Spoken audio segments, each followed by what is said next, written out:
Donc dans cette vidéo, je vais expliquer comment chercher en mode robot. Bien souvent, un problème de mathématiques, ce sont quelques hypothèses et un résultat à prouver. On a donc tendance à écrire d'une façon naturelle les hypothèses en haut et le résultat en bas. C'est quoi le but? C'est écrire des lignes successives qui permettent de relier les hypothèses à la conclusion, avec à chaque étape des implications claires. Qu'est-ce qu'une implication claire? C'est quelque chose qui est évident du point de vue logique ou mathématique. Euh, Parlons plus concrètement. Si on parle un peu de géométrie, on peut souvent trouver le mode robot en faisant une preuve avec des coordonnées. On introduit un repère orthonormé, on traduit les hypothèses sous forme de coordonnées, et par des calculs, on aboutit à l'expression sous forme de coordonnées, ce qui donne le résultat demandé. Plus concrètement, euh, on va traiter un exercice. Donc, on va regarder l'exercice. Donc, ABCD est un parallélogramme. On va essayer de montrer que AC au carré plus BD au carré c'est égal à 2 fois AB au carré plus AD au carré. Donc, si on veut appliquer le mode robot, qu'est-ce qu'on va faire? Donc, en haut de la page, je vais écrire l'hypothèse de départ. Donc, ABCD est un parallélogramme.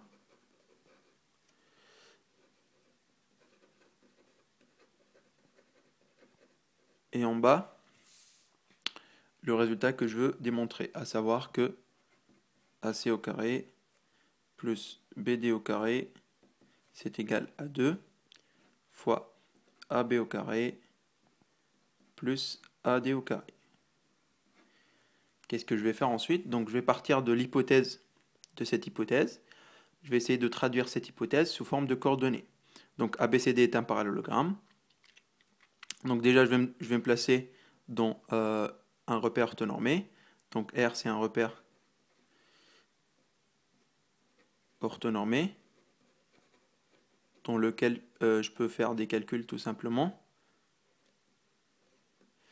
Ensuite, donc je vais dire que A c'est de coordonnées XA, YA, B de coordonnées XB, YB, C de coordonnées XC, YC, et D de coordonnées XD, YD.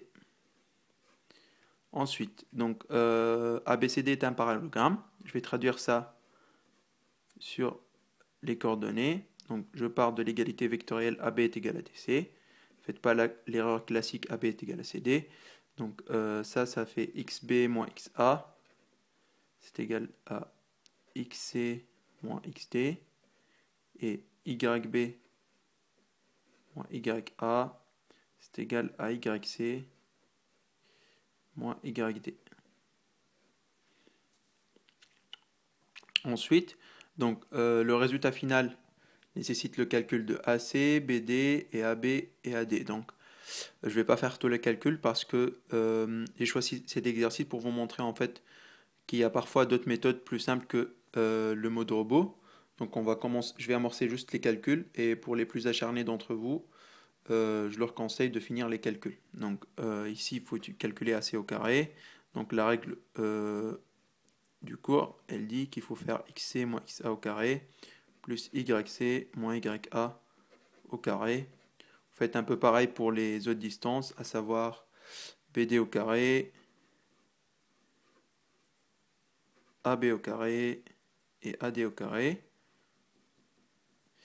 Donc je ne vais pas faire le calcul comme j'ai dit.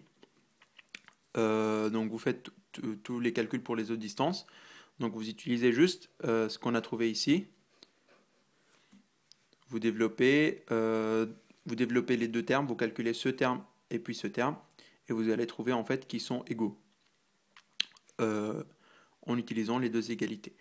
Donc j'ai choisi cet exercice parce qu'il y a une autre méthode un peu plus astucieuse pour montrer juste la limite de la méthode de recherche en mode robot.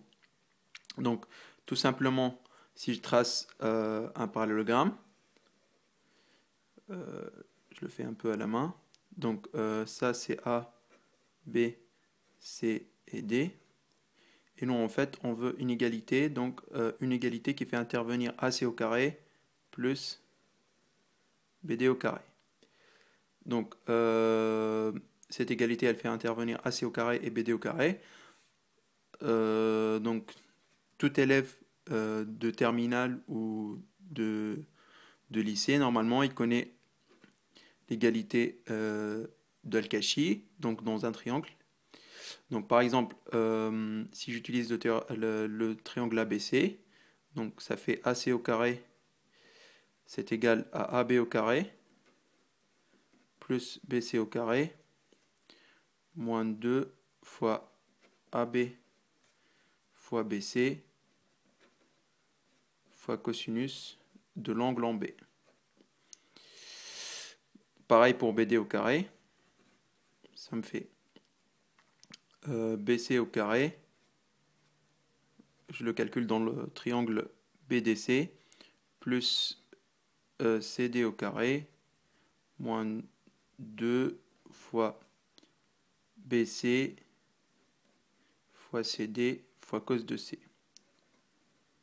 Ensuite, il faut juste ajouter les deux termes, donc ajouter les deux. Donc là, vous allez commencer à voir que on a BC, BC, ils vont s'ajouter. AB plus CD, donc AB, AB, c'est la même chose que CD, ils vont s'ajouter aussi. Et si vous voyez bien, vous utilisez en fait juste le fait que l'angle B plus l'angle C, ça fait pi en radian. Je travaille avec des angles géométriques. Vous utilisez ça et des propriétés de cosinus, vous allez voir que ça donne le résultat en moins de 2 lignes. Merci pour votre attention.